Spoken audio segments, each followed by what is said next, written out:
नमस्कार साथियों, आप सभी का मैथ्स पे फिर से स्वागत है। और आज का जो हमारा टॉपिक होने वाला है वो है डिफरेंशियल इक्वेशन। हिंदी में इसे अवकल समीकरण बोलते हैं, जो कि काफ़ी इम्पोर्टेंट टॉपिक बनता है।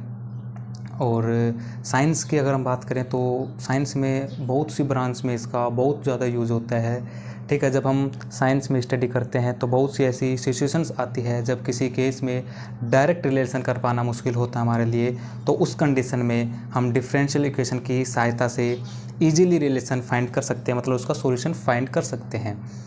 ठीक है, तो डिफरेंशियल इक्वेशन में बेसिकली हम उस फंक्शन को उसके डेरिवेटिव से रिलेट करते हैं, और काफ़ी जगहों पर इसका यूज़ बहुत ज़्यादा यूज़ इसका होता है। और डिफरेंशियल इक्वेशन का सॉल्यूशन जो है वो हमें कई यूज़फुल फंक्शन देता है, जो अन्य दूसरे मेथड से फाइंड कर पाना क्या होता है, बहुत ही मुश्किल होता है। इसलिए ये काफ़ी यूज़फुल टॉपिक बन जाता है हमारे लिए।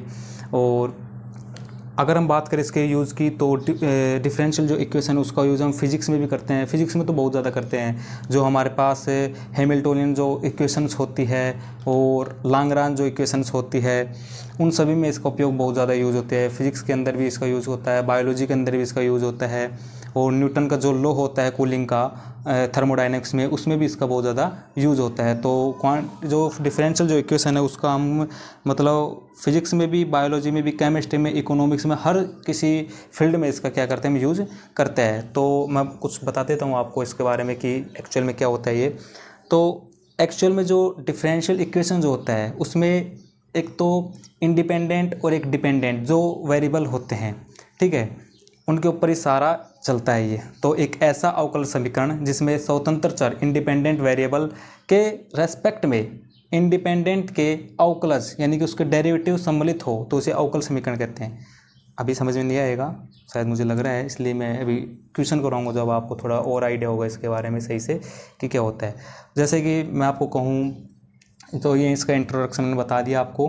जैसे कि y इज इक्वल टू हमारे पास कुछ एक तरह से एक फंक्शन है, हमारे पास इक्वेशंस है y is equal to 2x square. अब इसमें जो x है ना, x है वो क्या है, इंडिपेंडेंट है, स्वतंत्र है। मतलब x की जब हम वैल्यू बढ़ाएंगे कुछ भी रखेंगे तो y की वैल्यू हमारे पास होगी। तो x की हम कुछ भी वैल्यू रख सकते हैं इसके अंदर, जैसे एक रखेंगे, दो रखेंगे, कुछ भी रख सकेंगे।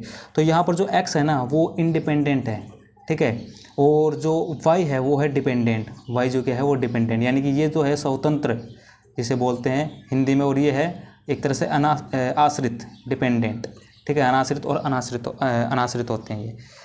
अब टाइप की बात करें तो कितने प्रकार के होते हैं, तो बेसिकली ये दो प्रकार के होते हैं, ऑर्डिनरी और पार्शियल डिफरेंशियल इक्वेशन, ठीक है। डेफिनेशन की मैंने बताया आपको कि एक ऐसा अवकल समीकरण जिसमें स्वतंत्र चर के सापेक्ष आश्रित चर के अवकलज सम्मिलित हो उसे अवकल समीकरण कहते हैं। अभी और अच्छे से मैं आपको बताऊंगा।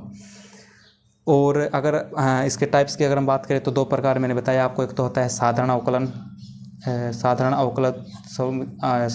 समीकरण, और एक होता है हमारे पास पार्शियल, मतलब आंशिक। वो दूसरी बुक चलती है इसकी, एक स्पेशल बुक चलती है इसकी पार्शियल डिफरेंशियल इक्वेशन की, ठीक है। तो वो आप आगे पढ़ोगे, बाकी इसमें इतना कुछ है नहीं। और ठीक है, ये तो हो गया साधारण और पार्शियल। अब साधारण किसे कहते हैं ये बात भी है। तो जिनमें एक से अधिक स्वतंत्र चरों के सापेक्ष आश्रित चर के अवकलज सम्मिलित हो, ठीक है, उसको हम कहते हैं ऑर्डिनरी अवकलन समीकरण, ऑर्डिनरी डिफरेंशियल इक्वेशन, ठीक है। ये कुछ बेसिक सी परिभाषा थी जो मैंने आपको बताई, बाकी आप अपनी बुक से भी इसको देख सकते हैं। मतलब थ्योरी है वो आप पढ़ सकते हैं इजीली चीज़ों को समझने के लिए, ठीक है। जो मेन मोटिव होता है वो क्वेश्चंस के ऊपर हम ज़्यादा फोकस करेंगे, ताकि वो आपके लिए आगे काम आएंगे, आपके बोर्ड एग्ज़ाम में भी आएंगे और दूसरे जो आप कंपटीशन के एग्ज़ाम दोगे उनमें भी काम आएंगे, ठीक है। इसके बाद हमारा जो अगला टॉपिक है वो है नोटेशन इसका, कि इसको किस प्रकार से हम लिखते हैं। जैसे dy/dx लिखते हैं इसको, y डैश से इसको लिख सकते हैं। वैसे ही देखो, अब क्योंकि नाम से क्लियर है डिफरेंशियल इक्वेशन अवकलन, तो उसका डेरिवेटिव होगा, है ना। ये आपने पहले भी पढ़ चुके होंगे आप डिफरेंशिएशन में। तो इसका y के रेस्पेक्ट में, x के रेस्पेक्ट में डिफरेंशिएशन करते हैं, है ना। तो बेसिकली वही चीज़ है ये। तो dy/dx को हम y डैश से ऐसे इसको डिनोट कर सकते हैं। बाकी d² अगर सेकंड ऑर्डर का है, ये फर्स्ट ऑर्डर का है, ये सेकंड ऑर्डर का डबल डैश से कर देंगे इसको। बाकी जो थर्ड ऑर्डर का है उसको हम ट्रिपल डैश से कर देंगे। तो ये कुछ चीज़ें हैं जिनको हम लिख सकते हैं इस पर। और बाकी जिसमें जो एक्स होता है वो इंडिपेंडेंट होता है, इस वाली की अगर मैं बात करूँ, और जो वाई होता है वो डिपेंडेंट होता है। ठीक है, अभी मैंने इससे बताया ना आपको कि ये इंडिपेंडेंट और डिपेंडेंट क्यों है। तो इसी प्रकार है, हम यहाँ पर वाई की एक्स की वैल्यू जैसे जैसे बढ़ाएंगे वाई की वैल्यू बढ़ेगी, तो एक्स इंडिपेंडेंट है ना कि वाई है। इसके बाद हम बात करते हैं जो इसमें मेन जो चीज़ आती है वो होती है इसका ऑर्डर और डिग्री के बारे में। ये बहुत इंपॉर्टेंट जो चीज़ होती है इसके अंदर कि इसका ऑर्डर कितना है, इसकी डिग्री कितनी है, तो बहुत इंपॉर्टेंट है। देखिए, ऑर्डर को हिंदी में हम बोलते हैं कोटि, इंग्लिश में इसको ऑर्डर बोलते हैं। अब ऑर्डर जो होता है वो होता है हाईएस्ट ऑर्डर डेरिवेटिव। जो आपको इक्वेशन दी गई होगी उसमें आपको देखना है कि इसका कितनी, मतलब अधिकतम कितनी बार अवकलन किया गया है। अब जितनी बार इसका जो अवकलन किया गया था ना, वो जो टर्म है वो उसको देखना है आपको बस। जैसे कि एग्जाम्पल में बताऊं आपको, जैसे dy/dx बराबर e की पावर x है। अब इसमें अधिकतम कितनी बार अवकलन किया गया, एक ही बार किया गया है, फर्स्ट ऑर्डर का है ना dy/dx, तो ये ऑर्डर इसका कितना हो गया, एक, फर्स्ट ऑर्डर का है ना। सेकंड की बात करें हम एग्जाम्पल की, अब इसमें कितनी बार अवकलन किया गया है, सेकंड टाइम अवकलन किया गया है, तो इसका ऑर्डर कितना हो गया, 2 हो गया। बिल्कुल सिंपल है, कन्फ्यूज नहीं होना है ऑर्डर और डिग्री में स्पेशली। ठीक है, 2 हो गया। तीसरे में अगर मैं बात करूँ तो इसमें हाईएस्ट ऑर्डर डेरिवेटिव कितनी बार है, सेकंड बार 2 बार है, तो इसका ऑर्डर कितना हो गया, 2 बार हो गया। बिल्कुल ईजी है। आपको देखना जो इक्वेशन दी गई होगी ना उसमें आपको देखना है कि इसका डेरिवेटिव कितनी टाइम किया गया, अधिकतम डेरिवेटिव, उच्चतम कि मतलब हाईएस्ट कितनी बार किया गया है ना, उसको देखना आपको कितनी बार किया है, बस वही उसका ऑर्डर होता है। बात करें अगर डिग्री की, हिंदी में इसे कहते हैं घात। तो highest power of the highest order derivative, अधिक उच्चतम जो अवकलज, जो आपने ये देखा था डिग्री ऑर्डर के लिए कि उच्चतम अवकलज कितनी बार किया गया, अब उसी की पावर देख लेना आप कि कितनी बार है उसकी पावर, मतलब 1 2 3 कितनी बार उसकी पावर लिख रखी है। एग्जाम्पल के थ्रू मैं आपको समझाऊँ तो हमारे पास ये एग्जाम्पल है, d² + y = 0। अब इसका ऑर्डर कितना है, सेकंड टाइम किया गया, तो ऑर्डर तो कितना होगा इसका, सेकंड, 2 बार। और अब बात करें हमारे डिग्री की, अब डिग्री कितनी, अधिकतम अवकलन कितनी बार किया गया है, 2 बार। अब उसकी डिग्री कितनी है, सिंपल सी दिख रहा है कि 1 बार है, तो इसकी डिग्री कितनी हो जाएगी, 1 हो जाएगी। सेकंड वाले में देखना, अब देखो यहाँ पर कंफ्यूज मत होना आप, ये हाईएस्ट देखनी है अपने को, हाईएस्ट ऑर्डर डेरिवेटिव देखना। हाईएस्ट ऑर्डर डेरिवेटिव कितना है, सेकंड टाइम, ना कि ये फर्स्ट टाइम है, इसके बाद भी किया गया है इसका सेकंड टाइम। अब इसका सेकंड टाइम किया गया तो इसका ऑर्डर कितना होगा, सेकंड टाइम। और अगर डिग्री की बात करूँ मैं तो डिग्री कितनी होगी इसकी भी 1 ही है। ठीक है, ये हो गया सेकंड वाला। थर्ड देखना, ये थोड़ा ऑर्डर देखना, इसके अंदर ऑर्डर कितना हमारे पास, कितने टाइम किया गया है, 3 बार, तो ऑर्डर तो इसका 3 आ जाएगा, है ना। और अगर मैं बात करूँ इसकी डिग्री की, तो डिग्री इसमें कुछ भी नहीं है, क्योंकि इसमें जो पॉलिनोमियल है वो नहीं है, सिंपल, जो कि अवकलन समीकरण के लिए इम्पोर्टेंट है वो इसके अंदर नहीं दिया गया है, इसलिए इसकी डिग्री फाइंड करना इसके मतलब है ही नहीं इसके अंदर डिग्री, है ना। क्योंकि अवकल गुणांकों में संदर्भ में बहुपद नहीं है, इसके अंदर पॉलिनोमियल नहीं है इसके, इसलिए इसकी कोई डिग्री नहीं है। एक अपवाद के रूप में था एक एग्जाम्पल जो मैंने आपको बताया। आगे चलते हैं। देखना, मैं थोड़ा मतलब फास्ट इसलिए बता रहा हूँ क्योंकि थ्योरी तो आपके पास है, आप उसको खुद से पढ़ सकते हैं। मेरा काम है थोड़ा सा आपको उस चीज़ के बारे में थोड़ी नॉलेज देना। बाकी आपको थ्योरी आपकी बुक में भी है, उसको आप इजीली कर सकते हैं, लेकिन उसको समझाना कैसे है वो मैं आपको यहाँ पर बता रहा हूँ। और मैथमेटिक्स में बताया क्या है, अगर हम थ्योरी पढ़ेंगे ना, अगर कोई टीचर देखो थ्योरी आपको पढ़ा रहा है, काफ़ी टाइम से पढ़ा रहा है, मतलब कोई टॉपिक स्टार्ट किया और उसमें थ्योरी, तो एक तरह से स्टूडेंट उस चीज़ में बोर होने लगते हैं कि थ्योरी। इंटरेस्ट कब आने लगता है, जब उनको एक तरह से बस क्वेश्चन करवाए, मतलब मेथड बता दे कि इस मेथड से, ये वाला मेथड है, इसकी ये स्टेप है, इस प्रकार ये क्वेश्चन होगा, तो उसमें इंटरेस्ट लेना फिर लेने लग जाते हैं स्टूडेंट। बाकी अगर थ्योरी करेंगे तो शायद बोर होने लगते हैं। तो मैथमेटिक्स में तो यही है, थ्योरी तो एक बार समझाने की होती है, बस आपको समझ कितना आ रहा है कि उसको किस तरह से करना है। ठीक है, बाकी इंपॉर्टेंट तो उसमें क्वेश्चन ही होते हैं जो हमें मतलब करने होते हैं। बाकी थ्योरी को तो हमें समझना होता है, ना कि उसको ना वो काम आती है हमारे पास इतनी, क्योंकि ना तो हमारे वो एग्ज़ाम में लिखने के लिए काम में आती है कि उसको एग्ज़ाम में लिखना है, और नहीं हमसे एग्ज़ाम में पूछता है कि इसकी थ्योरी, वो बेसिक पूछता है कि क्या हमने इससे सीखा है। तो मैं यहाँ पर आपको ज़्यादा डीपली नहीं बता रहा हूँ, क्योंकि आप उसको बुक से भी क्लियर कर सकते हैं ना। मैं कुछ क्वेश्चन बता रहा हूँ आपको ऐसे, और थोड़ी बहुत जितनी ज़रूरत है उतनी थ्योरी मैं आपको बता रहा हूँ। ठीक है, अब अगला जो हमारे पास टॉपिक आता है वो है फॉर्मेशन ऑफ डिफरेंशियल इक्वेशन की, इसका प्रतिरूप जिसे बोलते हैं ना हिंदी में, फॉर्मेशन कैसे, इसका निर्माण कैसे है। एक एग्जाम्पल के थ्रू समझाता हूँ इसको। जैसे एक एग्जाम्पल है कि वक्रों के कुल y बराबर mx को निरूपित करने वाले अवकल समीकरण ज्ञात करें। ठीक है, सबसे पहले आपको करना क्या है, जैसे कि इक्वेशन दे रखी है हमें y बराबर mx प्लस ये होती है ना वो स्पर्श रेखा की वो वाली। सबसे पहले क्या करना है, इसका डिफ्रेंशिएशन करना है विद रेस्पेक्ट x, तो dy by D x is equal to m हो जाएगा, इसका एक हो जाएगा। अब m की जगह हम लिख सकते हैं dy बाई डी एक्स, तो y is equal to d Y by D x और x, तो इसको मैं लिख सकता हूँ x d Y by D x minus का y इज इक्वल टू 0। बस सिंपल सा ये इसका एक तरह से अवकल समीकरण हो जाएगा, क्योंकि 0 में है। मैंने बताया था आपको अवकल समीकरण में डेरिवेटिव मिलेगा, आपको d Y by D x क्या होगा मिलेगा, इसलिए हम उसको अवकल समीकरण कहेंगे। ठीक है, और इक्वेशन है क्योंकि इक्वल का है साइन, तो इक्वेशन तो बेसिकली इसमें है ही, इसलिए होती है वो डिफरेंशियल इक्वेशन। डिफरेंशियल मतलब डिफरेंस मतलब डेरिवेटिव एग्जिस्ट करेगा, एग्जिस्ट मतलब उसमें मिलेगा d Y by upon d x, है ना। अब हमारे पास एक एग्जाम्पल और है, वो आपको मैं बताता हूँ कि इस वाले में अवकल समीकरण क्या होंगे, थोड़ा इसको ध्यान से देखना। सबसे पहले क्या करते हैं, हम इसका x के रेस्पेक्ट में डिफ्रेंशिएशन करते हैं ना, तो डिफ्रेंशिएशन विद रेस्पेक्ट x, तो इसका क्या हो जाएगा D Y by D x हो जाएगा।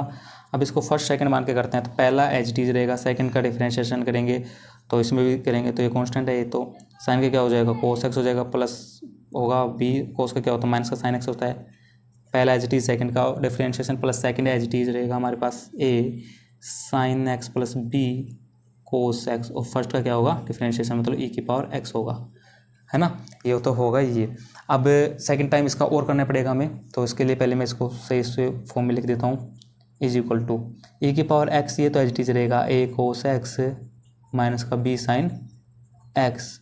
और ये ध्यान से देखना, ये वाली और ये वाली सेम मैंने, तो इसकी जगह मैं वाई लिख सकता हूँ, बिल्कुल लिख सकता हूँ। अब इसका सेकंड टाइम और कर दो, तो सेकंड टाइम करेंगे तो d Y by D x square हो जाएगा। इसको फर्स्ट और सेकंड मान के करेंगे, तो पहला एज इट इज रहेगा, सेकंड का डिफरेंशिएशन माइनस का साइन एक्स हो जाएगा और बी कोस एक्स हो जाएगा, plus second as it is A cos X minus का B sine X, and second as it is first का डिफरेंशिएशन प्लस इसका क्या आ जाएगा D Y by D X आ जाएगा। अब D square Y by D x square होगा ये। अब इसको थोड़ा सा ध्यान से देखना, इसमें माइनस कॉमन ले लूँ मैं, तो ये हो जाएगा माइनस का, अब माइनस जैसे कॉमन लेंगे तो प्लस हो जाएगा। अब ये वाली फॉर्म तो एच डी ये बन जाएगा ना वाई हमारे पास, तो इसको तो मैं क्या लिख दूँ वाई लिख दूँ प्लस ए कोस एक्स, और अभी देखना इसको ए कोस एक्स इसकी जगह मैं लिख सकता हूँ, ये और ये सेम है, तो मैं इसकी जगह लिख सकता हूँ d y upon d x minus का इधर ले आऊँगा इसको, तो d y upon d x minus का वाई इसकी जगह लिख सकता हूँ ये, और प्लस का d Y by D x हमारे पास है ही पहले से, तो ये हो जाएगा d square Y by D x square. और अब इसमें जो माइनस वाई तो माइनस वाई टू माइनस का टू वाई हो गया, इसको इस साइड लेकर आएंगे तो प्लस का टू वाई हो जाएगा, तो इसको मैं बाद में लिख दूँगा, पहले इसको लिख देते हैं d y upon d x को, ये भी माइनस में आएगा, तो माइनस का two d Y by D x और माइनस का टू वाई होगा, इसको इस साइड में लेंगे तो प्लस का हो जाएगा और इज इक्वल टू 0, तो ये इसका अवकल समीकरण बन जाता है। बात करते हैं अगले टॉपिक के बारे में अब हम यहाँ पर जो पढ़ेंगे इन चीज़ें वो पढ़ेंगे differential equation of first order and first degree, मतलब प्रथम कोटि एवं प्रथम घात के अवकल समीकरण है। अब प्रथम कोटि एवं प्रथम घात के जो समीकरण होते हैं जिसमें इंडिपेंडेंट वेरिएबल x और डिपेंडेंट वेरिएबल y होता है, तो वो d y upon d x तीनों चीज़ हमारे पास होगी, तो उन चीज़ों के बारे में यहाँ पर क्या होंगे पढ़ेंगे। उसके बाद हम इसके प्रकार पढ़ेंगे, कितने प्रकार से डिफरेंशियल इक्वेशन होती है और किस किस मेथड से उसको सोल्व करते हैं। तो प्रथम कोटि एवं प्रथम घात के अवकल समीकरण क्या होगी, जिसमें क्या होगा इंडिपेंडेंट वेरिएबल क्या होगा, एक तरह से मैं इंडिपेंडेंट मतलब स्वतंत्र, हिंदी में बता देता हूँ, हिंदी में स्वतंत्र चर x होगा, और एक तरह से आश्रित जो चर होगा वो y होगा, और d y upon d x derivative जो होगा ये वाला ये भी मतलब होगा उसके अंदर d Y by D x जो होगा वो एफ एक्स इक्वेशन इस प्रकार से हमारे पास होगी, जहाँ पर एफ और एक्स वाई जो होगा वो चर एक्स और वाई का क्या है फंक्शन होगा, मतलब चर जो होगा एक्स और वह वाई का क्या होगा फंक्शन होगा, फलन होगा उसका ना। तो ये चीज़ आप आगे देखेंगे। D Y by D x इसको मैं क्या लिख सकता हूँ, ये हो जाएगा एफ एक्स वाई, एक सेकंड है हमारे पास जी एक्स वाई। तो अब इसको अगर हम सेपरेशन मेथड करें तो मतलब वाई की टर्म एक तरफ और एक्स की टर्म एक तरफ करेंगे, तो ये हो जाएगा f x y D x plus g x y d Y is equal to 0। इस फॉर्म में हमारे पास क्या होंगे इक्वेशंस होंगे। अब जो इम्पोर्टेंट चीज़ आती है हमारे पास, ये कुछ मेथड होते हैं और इनको मैं बताऊंगा आपको कैसे सोल्व होते हैं ये मेथड, जो कि बहुत इंपॉर्टेंट है। सबसे पहले जो मेथड आता है हमारे पास आता है वेरिएबल सेपरेशन का, ठीक है, जिसे हम कहते हैं चरों का पृथक्करण, वेरिएबल सेपरेबल मेथड। होगा कि इसमें हमारे पास जो इक्वेशन दी हुई होगी हमें इस फॉर्म में दी हुई होगी, मतलब इक्वेशन जो हमें मिलेगी वो इस प्रकार मिलेगी, mxy प्लस nxy, और यहाँ पर dx होगा, यहाँ पर dy होगा, is equal to 0। Differential equation है ना। अब इसको क्या करेंगे, सबसे पहले क्या करेंगे हम, क्योंकि नाम से क्लियर है जो मेथड है ये वेरिएबल सेपरेबल, वेरिएबल को हमें क्या करें, सेपरेशन करना है, अलग अलग करना है, एक्स का एक्स के साथ और वाई का वाई के साथ, मतलब एक्स और वाई को अलग अलग करना है। तो इसको हम इस प्रकार लिखेंगे f x d x plus g y d Y is equal to 0। जो भी इक्वेशन दी गई उसको इस फॉर्म में लिख देंगे, मतलब एक्स की टर्म एक साइड, वाई की टर्म एक साइड, बाकी उसको बाद उसका क्या करेंगे, इंटीग्रेशन कर देंगे। बस इसमें तो ये इतना ही करना है, ज़्यादा कुछ है नहीं इसके अंदर। D Y is equal to 0, दोनों का इंटीग्रेशन करना है। एक एग्जाम्पल के थ्रू मैं आपको बताता हूँ इसको। जैसे हमारे पास एक एग्जाम्पल है, d Y by D x बराबर ई की पावर एक्स प्लस वाई। इसको वेरिएबल सेपरेशन मेथड से हमें करना है, ठीक है। और जैसे देखो इसको क्या करेंगे सॉल्यूशन में, d Y by D x है, ओके, इज इक्वल, इसको मैं क्या लिख सकता हूँ, ई की पावर एक्स डॉट ई की पावर वाई। आधार मतलब समान हो तो घातें क्या जुड़ जाती है, जुड़ जाती है, मतलब आधार अगर समान है तो घातें जुड़ जाएंगी, इसको इस फॉर्म में लिख सकते हैं। अब कुछ नहीं करना, d Y by D x है, इस वाली टर्म को मैं नीचे लेकर आता हूँ डिनोमिनेटर में, तो ई की पावर वाई हो जाएगा ये, और इसको उस साइड भेजता हूँ तो ई की पावर एक्स डी एक्स हो जाएगा ये। इसको ऊपर ले जाएंगे तो माइनस का हो जाएगा ये, D Y is equal to E की पावर एक्स। लास्ट में क्या बताया था मैंने, इनका इंटीग्रेशन बताया था, इसको और कुछ नहीं करना है। तो इसका क्या हो जाएगा, ई की पावर का माइनस वाई और वाई का माइनस का हो जाएगा, और इसका क्या हो जाएगा, ई एक्स हो जाएगा प्लस का सी। इसको सही से लिखेंगे तो हम ये हो जाएगा ई की पावर एक्स प्लस ई की पावर माइनस का वाई इज इक्वल टू सी। ये थोड़ा ध्यान रखना, जो ये सी है वो क्या है, एक तरह से स्वेच्छा आर्बिट्रेरी पॉइंट है, एक तरह से कॉन्स्टेंट होता है, कॉन्स्टेंट हो जाता है ना, अचर हो जाता है, ये स्वेच्छ लेते हैं हम उसको, कुछ भी ले सकते हो आप यहाँ पर।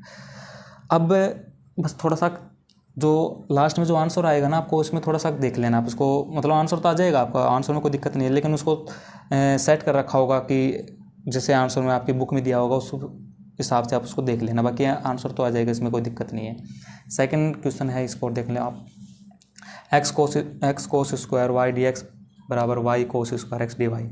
सबसे पहले क्या करना है इसका आप, क्योंकि एक्स की टर्म एक साइड और वाई की टर्म एक साइड करनी है हमें, तो मैं क्या करता हूँ इसमें, एक ये है एक्स की टर्म इधर, तो और इधर ये है, तो इसको इस साइड लेकर आता हूँ मैं, तो x upon cos square x हो जाएगा, बाकी डी एक्स है, और जो कोस स्क्वायर वाई को साइड में भेज दूंगा तो वाई ये भी नीचे जाएगा, cos square Y d y. अब इसको क्या करता हूँ, ऊपर ले जाता हूँ, तो ये हो जाएगा sec square x d x बराबर में y sec square Y d y. Last में क्या करना था हमें, इसका इंटीग्रेशन करना था। अब इंटीग्रेशन करेंगे तो आइलेट मेथड से इसको कर लेंगे। आइलेट मेथड क्या कहता है, पहले एक और दो मान कर इसको कर लेंगे, तो पहले ये होगा, क्योंकि इस लाइन में जो है एल्जेब्रिक वाली जो फॉर्म है तो ये है, तो ट्रिगोनोमेट्री बाद में आते हैं, तो इसलिए इसको मान लें पहले। तो पहला एच टी होता है, सेकंड का क्या होता है, समाकलन, सेक स्क्वायर एक्स का समाकलन क्या होता है, टेन एक्स माइनस पहले का अवकलन एक्स का एक्स एक होगा एक, और दूसरे का समाकलन, इसका समाकलन क्या होगा, अभी मैंने बताया था टेन एक्स होगा, और इसका पूरे का होल का समाकलन होता है। इसमें भी एच टीज करेंगे, पहला एच टीज, सेकेंड का इंटीग्रेशन माइनस पहले का डिफ्रेंशिएशन 1 हो जाएगा वाई के, क्योंकि वाई के रेस्पेक्ट में कर रहे हैं ना, तो वाई हो जाएगा सेक स्क्वायर क्या हो जाएगा, टेन वाई डी वाई। अब ये हो जाएगा x ten x minus ten x का इंटीग्रेशन क्या होता है, लोग सेक एक्स, ठीक है, बराबर वाई टेन वाई माइनस का इसका भी हो जाएगा लोग सेक वाई प्लस का सी हो जाएगा। बस इतना ही कर देना इसको, इसमें कुछ नहीं करना आपको, बिल्कुल यही आंसर इसका, ठीक है। आगे बढ़ते हैं दूसरे मेथड की ओर। देखो वैसे एक मेथड के ना दो टाइप है, मतलब अगर हमारे पास जैसे पहले मैंने बताया आपको वेरिएबल सेपरेबल का, तो अगर आपको नॉर्मली दे रखी है वेरिएबल सेपरेबल में क्वेश्चन दे रखा है तो आप उसको इजीली कर लोगे, जैसे मैंने मेथड में बताया। अगर आपको नहीं दे रखा हो तो उसको आपको चेंज करना होगा, वेरिएबल सेपरेबल मेथड में, उसके बाद इसको सोल्व करना होगा। जैसे कि क्वेश्चन हमारे पास, अब इसमें सबसे पहले उस वाले मेथड से होगा नहीं, वेरिएबल सेपरेबल से डायरेक्ट तो होगा नहीं, इसको पहले चेंज करना पड़ेगा, उसके बाद हम उसको सोल्व कर सकेंगे अलग अलग करके एक्स वाई को। एक काम करता हूँ मैं, ये जो टर्म है ना इसकी जगह कुछ पुट करता हूँ, जैसे लेट 4x + y + 1 = t, मैंने कुछ पुट कर दिया t, आप कुछ भी v m जो भी आपकी इच्छा हो कर सकते हो। उसके बाद हम इसका क्या करते हैं, डिफ्रेंशिएशन करते हैं विद रिस्पेक्ट x, है ना, इसको ये बनाने के लिए। तो डिफ्रेंशिएट विद रिस्पेक्ट x करेंगे तो ये तो हो जाएगा 4 + y का dy/dx, कॉन्स्टेंट का 0 हो जाएगा, और ये हमारे पास होगा dt/dx, क्योंकि हमें वैल्यू किसकी का चाहिए, dy/dx की, इस यहाँ पर रखने के लिए इसको इस साइड भेज देंगे तो dy/dx = dt/dx माइनस का 4। अब इसी वाली में ये वाली जो वैल्यू इसकी इधर रख देंगे इसमें, तो dt/dx माइनस का 4 = इसकी जगह क्या माना था t, इसको इस साइड में ले लेंगे, dt/dx = t² प्लस का ये हो जाएगा 4। अब चूँकि ये तो टी की फॉर्म में है, इसको इसलिए टी की फॉर्म में हमारे पास एक ही है और एक्स की फॉर्म में है नहीं, इसलिए इसको अलग करेंगे, वेरिएबल सेपरेबल यहाँ पर लगाएंगे, है ना, t² प्लस का 4 और =dx। अब क्या करना है, लास्ट में इंटीग्रेशन करना होता है उसका, बस ये वाला जो इंटीग्रेशन आपने देखा होगा इस वाला dt/, इसको मैं क्या लिख सकता हूँ, t² + 2 का होल स्क्वायर कर सकता हूँ बराबर dx। ये वाला इंटीग्रेशन किसका होता है, tan इनवर्स x का होता है ना, यानी कि 1/a वाला होता है ना, 1/a tan इनवर्स x/a वाला ये होता है ना, 1/a² + x² का इंटीग्रेशन करेंगे dx का, तो क्या हो जाएगा 1/a tan inverse x/a + c होता है ना ये वाला।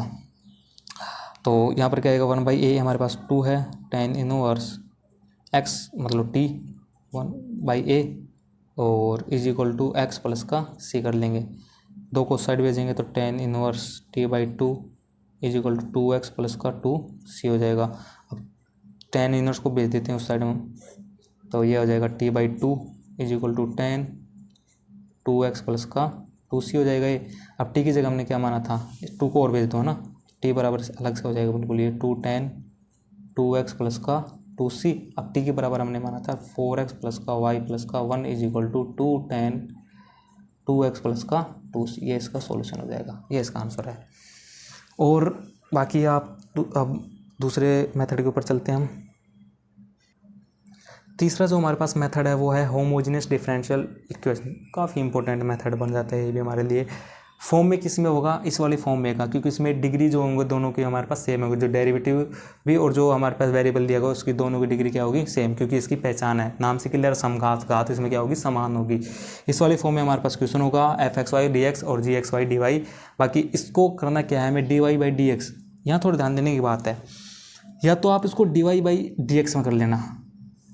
ये चीज़ हम कब करते हैं, हमें इस इंटीग्रेशन को ईजी करने के लिए मेथड देखते हैं कि या तो उसको dy/dx की फॉर्म में चेंज करें या उसको dx/dy की फॉर्म में चेंज करें। तो आपको क्वेश्चन को देखकर पता लगाना पड़ेगा, क्योंकि आप इस मेथड से करोगे ना, अगर आपने डायरेक्ट देखो एक क्वेश्चन आपके पास और उसको आपने dy/dx लिख दिया बिना कुछ देखे, क्योंकि हमें तो इस वाली फॉर्म में लिखना है, लेकिन जैसे उस क्वेश्चन को आप सोल्व करोगे ना तो लास्ट में जो इंटीग्रेशन को आप जो फाइंड करोगे उसमें थोड़ा सा दिक्कत करेगा, यहाँ पर आओगे तो यहाँ पर थोड़ा कॉम्प्लिकेटेड हो जाएगा वो इंटीग्रेशन।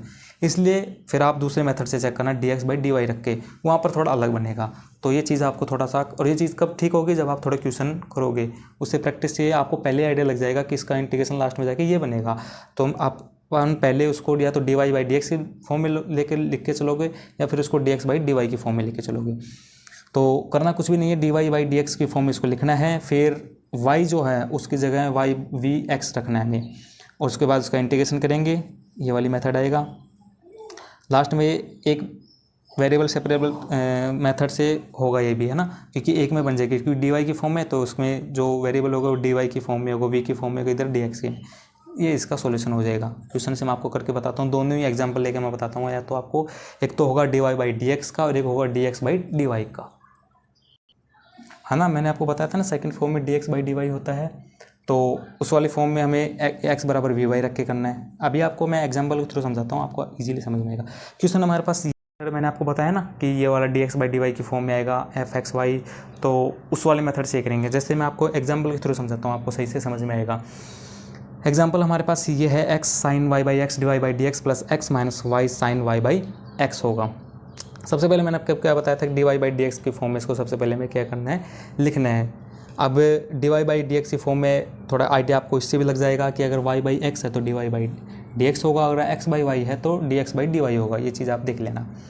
तो सबसे पहले हम क्या करेंगे, d Y by D x कैसे निकालें वो देखने। तो एक काम करते हैं, solution x sine Y by x D Y by D x, उसको इस साइड भी लेकर जाएंगे तो ये जाएगा वाई, ये प्लस हो जाएगा माइनस हो जाएगा, y sine Y by x minus का एक्स हो जाएगा। अब मुझे निकालनी है d Y by D x की वैल्यू, तो d Y by D x.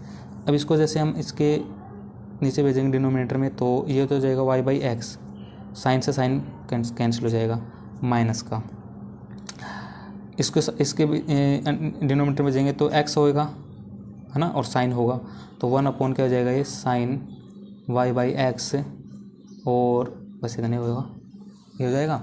अब क्या करना है हमें, ये तो एक काम करना है, इसका एलसीएम लेकर कर लेना इसको। अब चूँकि वाई बाई एक्स बराबर क्या, वाई बराबर क्या था हमारे पास, वी बाई एक्स था, और वाई बाई इसको हम कैसे लिख सकते हैं, वाई बाई एक्स बराबर क्या लिख सकते हैं, इसको नीचे लेंगे वी लिख सकते हैं। तो अब d Y by D x को क्या लिखेंगे, इसका डिफरेंशिएशन करेंगे विद रेस्पेक्ट एक्स, तो d Y by D x हो जाएगा। ये जाएगा पहले ऐसे कैसे, दूसरे का अवकलन, क्योंकि एक्स का एक्स के रेस्पेक्ट में एक होगा, plus second h d first का डिफरेंशिएशन एक्स के रेस्पेक्ट नहीं होगा, तो d Y by D x की जगह मैं क्या लिख सकता हूँ, वी प्लस ये वाली टर्म, तो ये हो जाएगा v plus x d v by D x है ना, इज इक्वल, और चूँकि इसका अगर मैं थोड़ा एलसीएम लेकर कर लेता हूँ इसको सही, तो ये जाएगा एक्स और साइन, ये वाई बाई एक्स होगा तो इसको मैं वी लिख सकता हूँ इजीली है ना, इधर एक्स है तो इधर क्या आएगा वाई साइन, और वाई बाई एक्स की जगह मैंने वी लिख दिया माइनस का, और यहाँ पर क्या जाएगा 1 है ही,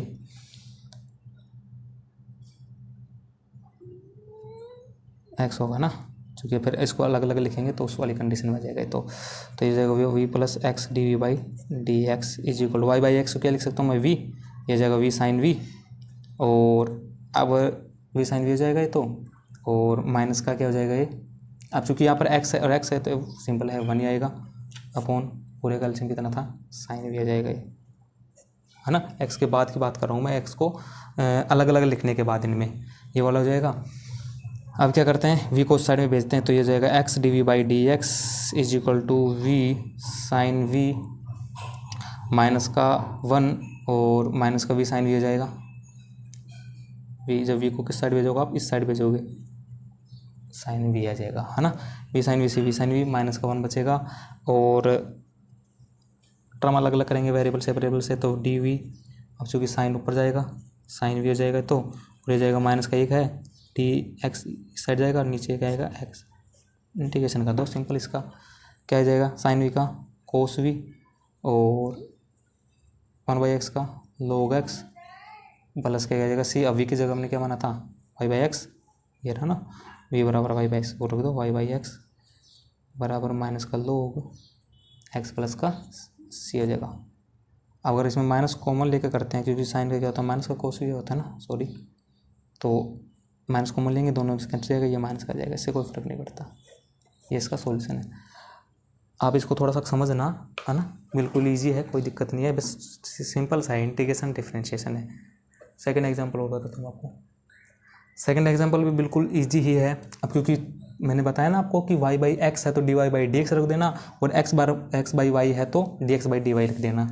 सिंपल सा है, d x by d y लिखा जाएगा क्योंकि एक्स बाई वाई की में, तो d x by d Y is equal to d x by, ये इसके नीचे आएगा तो ये इसके नीचे जाएगा, यानी कि एक्स ई की power x by y plus का वाई स्क्वायर, अलग अलग भेज देते हैं एक्स बाई वाई और वाई ई की पावर एक्स बाई वाई, तो d x by d y हमारे पास कितना जाएगा, ये तो बचेगा एक्स बाई वाई, और ये बचेगा हमारे पास वाई ई की पावर एक्स बाई वाई। चूँकि मैंने बताया था आपको कि एक्स बराबर क्या रखना है अपने को वी वाई, और एक्स बाई वाई बराबर क्या जाएगा वी आ जाएगा, यहाँ से निकाल लेना आप ना। तो इसको मैं डायरेक्ट कर देता हूँ, क्योंकि इसका डिफरेंशिएशन करेंगे एक्स के वाई के रेस्पेक्ट में आपकी बार, क्योंकि यहाँ पर वाई है ना, ये वाले फॉर्म लाएंगे इधर, तो डी एक्स देख मैं कर ही देता हूँ, d x by d y हो जाएगा, ये पहला ऐसे कैसे plus y d y d v by d y हो जाएगा। ये वाली इधर रख देंगे, d v by d Y is equal to x by v की जगह क्या माना था, एक्स बाई वाई की जगह मैंने क्या माना था, वी माना था ना इस वाली जगह से, तो वी हो जाएगा और प्लस का ये वाई, और इसको ऊपर लेकर आएंगे तो माइनस का एक्स बाई वाई होगा, और एक्स बाई वाई बराबर क्या था वी, तो एक ही पावर माइनस का वी हो जाएगा, सिंपल है। अब थोड़ा सा देखना इसको, ये इससे कैंसिल हो गया, और अब चूँकि एक ही टर्म बचेगी ना डी वाई ये वाली ये तो इससे कैंसिल होगा, वाई से वाई कैंसिल होगा। अब इसको वेरिएबल सेपरेबल से कर लो, तो डी वाई इसके नीचे जाएगा, ए की पावर माइनस का वी बराबर डी वाई इधर कुछ भी नहीं है, 1 है, इंटीग्रेशन करेंगे ए की पावर वी का वी, ए की पावर वी, और इसको सही से लिख लेंगे ना अपने यहाँ से, और ये जाएगा डी वाई, तो इसको करेंगे तो ए की पावर वी, और ये जाएगा वाई प्लस का सी, और वाई बराबर क्या था एक्स बाई वाई, तो एक्स बाई वाई बराबर में वाई प्लस का सी, ये इसका आंसर हो जाएगा, बिल्कुल ईजी है। अगला जो है, चूँकि मैंने आपको बताया था कि हर मेथड के 2 मेथड बताऊंगा, एक तो उसको नॉर्मली जो मेथड है उसके अगर क्वेश्चन उसमें नहीं दिया है तो उसको रिड्यूसिबल करके, मतलब उसको चेंज करके, ये वाला जो मेथड है ना ये काफ़ी इंपॉर्टेंट है लेकिन लेंथी है थोड़ा सा, तो आप इसको थोड़ा देख लेना, मैं आपको समझा देता हूँ। बाकी क्वेश्चन आप अगर हो इसको तो इस वाले इस तरीके से आप कर लेना, क्वेश्चन आपको इस वाले फॉर्म में दिया होगा, ध्यान रखना इसमें ए बाई ए डैश और बी बाई बी बाई जो डी एस बी डैश है वो इक्वल नहीं होगा, नॉट इक्वल टू, अगर इक्वल हो गया ना तो हम उसको इसको और इसको किसी वेरिएबल के इक्वल मान के सोल्व कर लेंगे, लेकिन इक्वल नहीं होगा उस कंडीशन में बता रहा हूँ।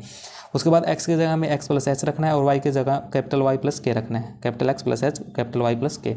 उसके बाद इस इक्वेशन में रखेंगे और आगे इसको देखेंगे, और जब जैसे उस इक्वेशन में रखोगे आपके पास ये इक्वेशन बनेगी। इसके बाद आपको एच और के वैल्यूज निकालनी, सबसे पहले तो ऐसे रखे 2 इक्वेशनों को, एच और के की वैल्यू आ जाएगी, और उसके बाद जो दूसरा है ये होमोजेनियस में बन जाएगा। इसके बाद आपको वाई बाई एक्स वाली फॉर्म में सोल्व कर लेना है, हो जाएगा, देख लेना आप इसको ना, और नहीं समझ में आए तो मुझे बता देना कमेंट में, मैं आप इसके ऊपर भी एक अलग से वीडियो बना दूंगा मेथड के ऊपर, पूरे के ऊपर, है ना।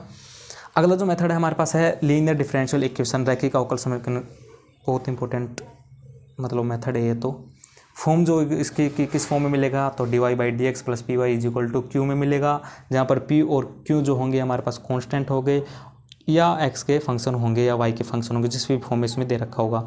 एग्जाम्पल के थ्रू जैसे आपको जो क्वेश्चन मिलेगा ऐसे मिलेगा, ठीक है। अगला इस मेथड इस फॉर्म में मिल सकता है, मतलब d x by d y की में, अभी मैंने आपको बताया था ना वाई बाई एक्स और एक्स बाई वाई, उस प्रकार से इस वाले में भी मिल सकता है। उस वाले कंडीशन में भी सेम चीज़ें रहेंगी, P1 और Q1 जहाँ पर कांस्टेंट होंगे, और जो y के या तो y के फंक्शन रहेंगे। इसका एग्जांपल हमारे पास ये है। अब करवाता हूँ मैं आपको इसको 2 एग्जांपल, लेकिन इसमें एक चीज़ और ध्यान रखनी है आपको, इसमें इंटीग्रेटिंग फैक्टर निकलेगा, समाकलन गुणांक, उसको हमें मल्टीप्लाई करवाना है, जो इक्वेशन दी गई थी, है ना। तो इंटीग्रेटिंग फैक्टर निकालेंगे, फिर उसको मल्टीप्लाई करवाएंगे।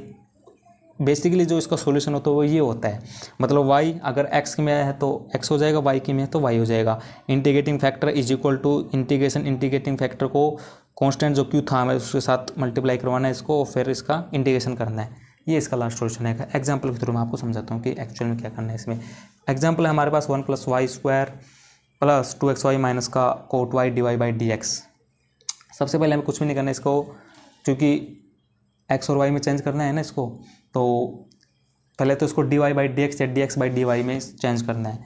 थोड़ा सा का जैसे आप इसको 1-2 बार सोल्व करोगे ना, आइडिया हो जाएगा आपको ऐसे ही कि इसको dx बाई डी वाई लिखना है या dy बाई डी एक्स लिखना है। सबसे पहले मैं क्या करता हूँ, इस वाले टर्म को साइड में भेजता हूँ। तो पहले बात तो 2xy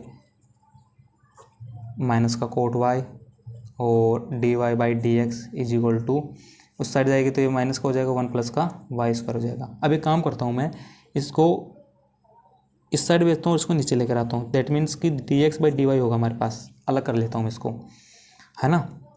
अब जिससे इसको अलग किया तो अब दोनों टर्म में ये हो जाएगा, मतलब माइनस का, सॉरी इधर लिख देता हूँ इसको, 1 प्लस का y², ये माइनस में चल रहा है। इधर हमारे पास क्या है 2xy माइनस का कोट y है, माइनस कॉमन ले लेता हूँ पहले तो मैं इसमें, तो 1 प्लस y² हो जाएगा, dx बाई डी वाई हो जाएगा ये, और ये हो जाएगा कोट y माइनस का 2xy। अब ये एक चीज़ ध्यान रखना आपको, जो ये जो है ना इसका गुणांक हमेशा 1 होना चाहिए। दैट मीन्स कि इसके साथ कुछ भी नहीं चलना चाहिए, सारा इसके डिनोमिनेटर में भेजना है, इसको सिंगल रखना है। या अगर dx बाई डी वाई तो तो वो रहेगा, और अगर dy/dx है तो वो रहेगा। इसके साथ मल्टीप्लाई में कुछ भी नहीं होना चाहिए सिंगल वन के अलावा।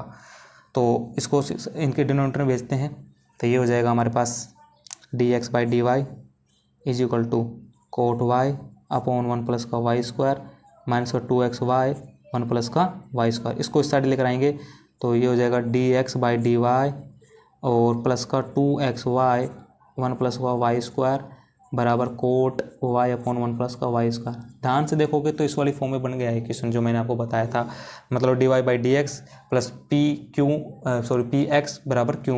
तो ये वाली दूसरी वाली फॉर्म में बनाया, ये वाला x वाली फॉर्म में है ना। तो सबसे पहले हमें क्या करना है, इसका इंटीग्रेटिंग फैक्टर निकालना है, IF जिसको बोलते हैं। तो इंटीग्रेटिंग फैक्टर कैसे निकालेंगे, ए की पावर में जो भी है। अब चूंकि ये किस में है, y में x में, तो इसको एक चूँकि y में होगा ये, है ना, y में, तो ये 2 और यहाँ पर dy होगा, तो सिंपल सी बात है dy की टर्म आएगी, तो 2y अपॉन 1 प्लस का वाई स्क्वायर dy होगा। इसका जैसे आप इंटीग्रेशन करोगे तो इसकी जगह पुट करोगे, क्योंकि इसका डिफरेंशियल ऊपर मिल रहा है, तो ये हो जाएगा हमारे पास कुछ भी पुट करोगे तो d, जैसे मैंने t किया था उधर, तो t हो जाएगा, तो ये हो जाएगा log t, और t की जगह मैंने क्या लिख दिया, e की पावर log t की जगह मैंने पुट किया था 1 प्लस वाई स्क्वायर, तो 1 प्लस का वाई स्क्वायर। अब ये वाली जो एक तरह से प्रॉपर्टी होती है log की, तो ये वाली ये हो जाएगा 1 प्लस वाई स्क्वायर, यहाँ पर ई होता है, ये वाली जो प्रॉपर्टी दिखे तो ये वाला आंसर होता है इसका, लॉ की प्रॉपर्टी में मैंने आपको बताया हुआ है। इंटीग्रेटिंग फैक्टर इसका 1 प्लस वाई स्क्वायर है। लास्ट के फॉर्म में कैसे लिखना है, अब अगर यहाँ पर dy/dx था तो यहाँ पर y आया था, और यहाँ पर dx/dy है तो यहाँ पर x आएगा, तो यहाँ पर हो जाएगा x 1 plus y integrating factor is equal to integration, integrating factor कितना है 1 प्लस का वाई स्क्वायर मेरे पास, और क्यों हमारे पास कितना था, यहाँ पर एक काम करना आप यहाँ पर लिख लेना इसको, ये वाली इस कंडीशन में। तो p बराबर तो मेरे पास क्या था 2y upon 1 plus y square था, और q बराबर था मेरे पास quote y upon 1 plus y square, उस वाली फॉर्म में लिखना था जो मैंने आपको शुरुआत में बताई थी। तो यहाँ पर हमारे पास q कितना है, कोट y है, कोट y अपॉन 1 प्लस का कितना है वाई स्क्वायर dy होगा, यहाँ पर प्लस का c है, dy 1 प्लस वाई स्क्वायर से 1 प्लस वाई स्क्वायर कैंसिल हो जाएगा। इसके बाद हमारे पास जो बचेगा वो होगा x 1 प्लस का y square is equal to cot y का इंटीग्रेशन क्या होता है, log sine y, log sine y होता है, और यहाँ पर इसको c डैश लिख लेना, क्योंकि एक c इंटीग्रेशन के साथ आता है ना, एक c इसके साथ आ जाएगा, ये वाली चीज़ हो जाएगी यहाँ पर, ये इसका सॉल्यूशन हो जाएगा, सिंपल है। दूसरा और एक मेथड आपको बताता हूँ, अगर उसमें डिफरेंशियल इक्वेशन अगर लीनियर में नहीं है तो उसको लीनियर में चेंज करोगे, उसके बाद कैसे सोल्व करोगे। अगला जो हमारे पास मेथड है वो बर्नौली मेथड बोलते हैं उसको, मतलब डिफरेंशियल इक्वेशन को रिड्यूस करना है किसमें, लीनियर डिफरेंशियल इक्वेशन में, अगर उसमें फॉर्म में नहीं दी गई है तो उसमें जो एक मेथड आता है बर्नौली मेथड, काफ़ी इंपॉर्टेंट मेथड है ये। और आपको मैं एक चीज़ और बता देता हूँ, आपको अगर अच्छी प्रिपरेशन करनी है 12th के लिए तो आप एक मतलब पब्लिकेशन है ओसवाल बुक्स, जैसे मेरे पास ये वाला मैंने मंगाया था ओसवाल बुक्स का, काफ़ी मतलब सॉलिड पेपर इसमें ऐसे दिए गए हैं ना, बहुत ही अच्छे दी गई है, यानी कि अगर मतलब बोर्ड एग्ज़ाम है उसमें जो टॉपर है उसका आंसर भी इसके में दिया गया है कि उस बच्चे ने कैसे आंसर लिखा था, जिससे आपको थोड़ा सा आइडिया लग जाएगा कि उस बच्चे की तरह हम भी इसको कैसे आंसर दे सकते हैं। तो काफ़ी अच्छा पब्लिकेशन है ओसवाल बुक्स, काफ़ी चीज़ दी गई है इसमें, हमें 2023 और 24 के क्वेश्चन दी गई है, फुल सिलेबस दिया गया है इसके अंदर, और इम्पोर्टेंट जो चीज़ें हैं वो हाईलाइट की गई है इसमें। मैं जैसे आपको बता देता हूँ उसके अंदर कुछ चीज़ें, तो पूरा सिलेबस बेस्ड टॉपिक है, मतलब पूरा सिलेबस है, पूरा जो भी सिलेबस हमारा उसके अकॉर्डिंग है। जैसे मैं आपको एक कोई भी टॉपिक है वो बता देता हूँ आपको यहाँ से, जैसे आप अपना जो चल रहा है डिफरेंशियल इक्वेशन वही निकाल के बताता हूँ आपको। यहाँ पर जैसे डिफरेंशियल इक्वेशन चल रहा है हमारे पास, है ना, तो इसमें देखना हमें सबसे पहले चीज़ें बताई गई है कि डिफरेंशियल इक्वेशन के बारे में क्या होता है, बेसिक डिफरेंशियल इक्वेशन क्या है, फिर उसके बारे में हमें ऑर्डर और डिग्री के बारे में बताएगा। तो काफ़ी अच्छी बुक्स है, इसके बाद इसकी चीज़ों को हाईलाइट किया गया है इसलिए। और जैसे टॉपर की मैंने आपको बात बताई थी, जैसे ये कोई टॉपर था 2019 में, तो उसने कैसे इस आंसर को लिखा था अपने बुक के अंदर, तो उस प्रकार हम भी उसको कैसे लिख सकते हैं। तो इसे सब चीज़ें इसके अंदर बताई गई है, काफ़ी अप टू डेट जो चीज़ें होती है वो सब चीज़ें इसके अंदर देगा। अलग अलग टॉपिक्स लिखे गए हैं वेरिएबल सेपरेबल मेथड का, ठीक है, जैसे लीनियर का दिया तो मैंने आपको बताया, लीनियर डिफरेंशियल इक्वेशन। तो काफ़ी अच्छी बुक्स है, आप इनका पब्लिकेशन खरीद सकते हैं, और मुझे काफ़ी अच्छी लगी, और मैं आपको ये प्रीफर करता हूँ कि आप बुक्स को देखें। अगर आपको अच्छी तैयारी करनी है अपने स्टडी को लेकर, अपने बोर्ड एग्ज़ाम्स को लेकर, काफ़ी हेल्पफुल रहेंगे आपके लिए बुक्स, ओसवाल बुक्स, ठीक है। तो आप अपने क्वेश्चन के ऊपर आते हैं अपन। हमारा जो क्वेश्चन था वो बर्नौली समीकरण जो मैंने आपको बताई थी, तो उसका जो फॉर्म होगा बर्नौली जो इक्वेशन होगा इस वाले फॉर्म में होगा। सिंपल है, कोई दिक्कत नहीं है। आपको देखते ही आइडिया लग जाएगा कि इसको बर्नौली से करना है, क्योंकि आप सारे मेथड लगा चुके होगे ना। उसके बाद ये चीज़ें आपको पता चलेगी कि हाँ इसको हम बर्नौली मेथड से कर सकते हैं। एक एग्जाम्पल के थ्रू मैं आपको समझाता हूँ इसको। जैसे हमारे पास एक एग्जाम्पल है x D Y by D x plus y x cube by 6। उस वाले मेथड से करोगे तो आपको से सिंपल से दिख रहा है कि होएगा नहीं उस वाले मेथड से। तो मैं काम करता हूँ, क्योंकि कोफिशिएंट को हमें उस वाले कंडीशन में तो हमें एक रखना था, लेकिन बर्नौली में इसका डिफरेंशिएशन मिलेगा मेरे को। देखो मैं बात को बताता हूँ। एक काम करना, सबसे पहले इसमें एक्स वाई 6 से इसको डिवाइड करवा देना। तो एक्स वाई 6 से जैसे आप इसको डिवाइड कराओगे तो ये हो जाएगा एक्स एक्स कैंसिल हो जाएगा, ये होगा 1/y6 D Y by D x plus 1/x Y की पावर 5 हो जाएगा ये। और ये हमारे पास हो जाएगा एक्स, क्योंकि एक्स स्क्वायर बचेगा, एक्स वाई डिवाइड करवा देना।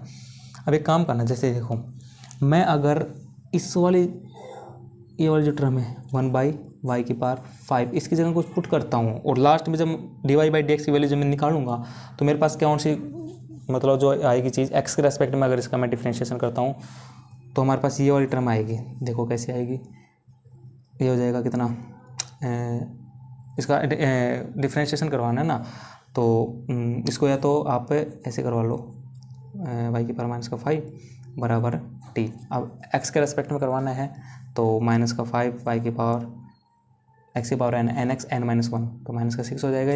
और ओके वो एक्स के रेस्पेक्ट में करना है तो d Y by D x हो जाएगा, और इसका d T by D x हो जाएगा।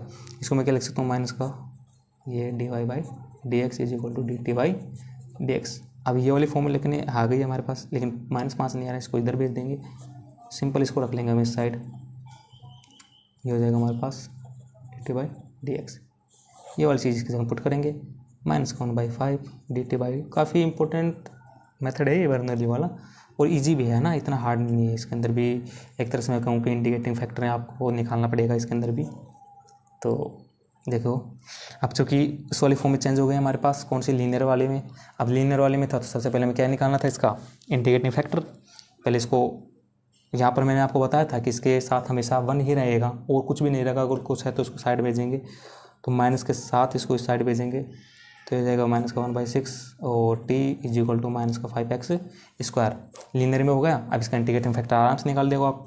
इंटीग्रेटिंग जो फैक्टर होता है क्या होता है, ए की पावर माइनस का, क्योंकि टी में है तो -5/x डी एक्स हो जाएगा। ये हो जाएगा हमारे पास ए की पावर -5 और 1/x क्या होता है, log x हो जाएगा। और चूँकि मैंने आपको एक चीज़ बताई थी कि ई की वाली मतलब पहले थोड़ी इसको थोड़ा और सोल्व करोगे आप, तो ये हो जाएगा ई की पावर log x की पावर -5। यहाँ पर ई है, log की प्रॉपर्टी के अनुसार ये x की पावर -5 हो जाएगा, यानी कि 1/x की पावर 5 हो जाएगा। इसके बाद क्या थी फॉर्म, ये मतलब कि अगर x में था तो यहाँ पर एक चीज़ देखनी पड़ती है, तो t में है इंडिकेटिंग फैक्टर इसका 1/x की पावर 5 है बराबर इंटीग्रेशन था, इंडिकेटिंग फैक्टर था, बाकी इसमें साथ q था। आप इसमें लिख लेना कि p बराबर हमारे पास -1/5 है, q बराबर -5/5x स्क्वायर है। इसके बाद माइनस का 5x स्क्वायर है, dx बराबर है तो t/x के पावर कितना है 5 इज इक्वल टू, यहाँ पर कितना बचेगा -5 तो है ही, और यहाँ पर हमारे पास बचेगा इंटीग्रेशन है ही हमारे पास, और यहाँ पर हमारे पास बचेगा x की पावर -3 x 1/x की पावर 3 बचेगा, ऊपर ले जाएंगे x की पावर -3 बचेगा, dx करना है इसका। अब t बराबर हमने पहले क्या माना था वो चीज़ देखना आपको। पहले t बराबर मैंने 1/5 की पावर 5 माना था, ऊपर ले जाएंगे तो कितना हो जाएगा -5/x की पावर 5 है, ओके -5। इसका जो आएगा कितना जाएगा, इंटीग्रेशन करेंगे तो ये हो जाएगा 2x स्क्वायर हो जाएगा, नीचे आएगा प्लस का क्या है c है, x को उधर और भेज दो। अगर आपके आंसर में सही से नहीं लिख रखा होगा तो y की पावर -5 इज इक्वल टू -5, और ये हो जाएगा x, यहाँ पर x की 5 आएगा, x की 3 बचेगा ना /2 प्लस का c x की पावर 5। ये इसका सॉल्यूशन होगा। तो ये कुछ डिफरेंशियल इक्वेशन के मेथड थे जो मैंने आपको बताए। देखो मैंने क्वेश्चन करवाए हैं डायरेक्ट इसके, ज़्यादा थ्योरी में मैं भी नहीं गया डीपली, क्योंकि आप थ्योरी पढ़ सकते हो इतना तो है ना। और कुछ ना समझ में आए तो आप कमेंट कर सकते हो, मैं आपको बताऊंगा। और बाकी अगर आपको इसके नोट्स चाहिए तो आप मुझे कमेंट सेक्शन में बता सकते हैं। बाकी आप मुझे इंस्टाग्राम पे भी फॉलो कर सकते हैं, यूट्यूब पे भी हम है ही, जैसे आपको मैंने पढ़ा ही रहा हूँ मैं यूट्यूब पे। इसके अलावा आप ट्विटर, इंस्टाग्राम, फेसबुक इन पे भी आप हमें ज्वाइन कर सकते हैं। तो मिलते हैं एक दूसरी वीडियो के साथ, तब के लिए thank you very much video को देखने के लिए। अगर वीडियो पसंद आई हो तो इसको लाइक कीजिए, शेयर कीजिए दोस्तों के साथ और कमेंट कीजिए। बताइए हमें वीडियो कैसी बनी है, कुछ कमी है बिल्कुल हमें कमी, जो हमारी कमी है उसको कमेंट में हमें ज़रूर बताएं, हम उसको सुधार करेंगे। तब तक के लिए thank you very much video देखने के लिए, धन्यवाद।